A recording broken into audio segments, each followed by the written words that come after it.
This player has too much money. Time to die, I guess. Not totally sure if you all will consider this a horror story, but it still has me bummed, and I wasn't even directly involved. I'm playing a campaign with a player who is playing the same character in our campaign as he is in a different simultaneous campaign. He keeps separate loot and money for the separate campaigns. He recently told us that his character is now only in our campaign and how he died. Backstory. At some point their party found a dragon's hoard and were told they could each carry 5,000 coins. Shadow, the character, told the DM that he would pick through and only take platinum coins, and the DM okays it. I think the DM only realized how much that's worth afterwards, and this tale is his attempt to fix this. Also, they're playing Curse of Strahd, but this doesn't really come up except for when his character dies. To avoid spoilers, Shadow found a guy in need of help but was stopped by guards. He fails his high deception and tries to bribe the guards. They want a total of over 600 gold,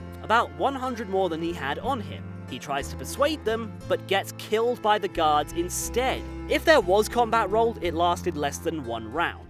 They take his money and somehow know which room he's staying in and toss the place. Another player rolls to convince the guards it's only her room, they had been sharing the room, and rolls a natural 20. They leave her 500 gold and take all other coins. The whole party's funds. Out of character, the player is talking to the DM about how to resurrect his character. As I understand, in Barovia you can't really escape, even in death. The DM tells him after shooting down a couple of plot-driven ideas that his character is permanently dead and to roll another. His character's body is burned to drive the point home. Side story, as the player is telling us about the tragic death of his character, I'm picking up clues to another horror in the works. There is only one girl at their table, playing the only female character. The villain is very focused on this character, talks only to her, wants her to be his bride, and has even made her a vampire. But only the benefits. This is second-hand, of course, but the player telling the story seemed weirded out by the villain/DM's actions towards the other player.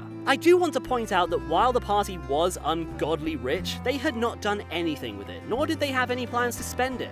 While the DM could have controlled the value by limiting the things for sale and/or jacking up the prices, he chose an untimely death and robbing the whole party instead. TLDR, player got murdered by DM for his successful get-rich-quick scheme, whole party loses most of their money, DM creeps on the girl of the party in the background.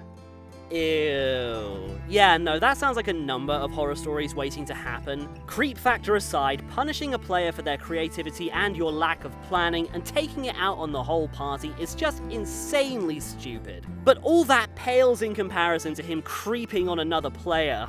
But that's just my thoughts on that. What do you guys think? Let me know in the comments.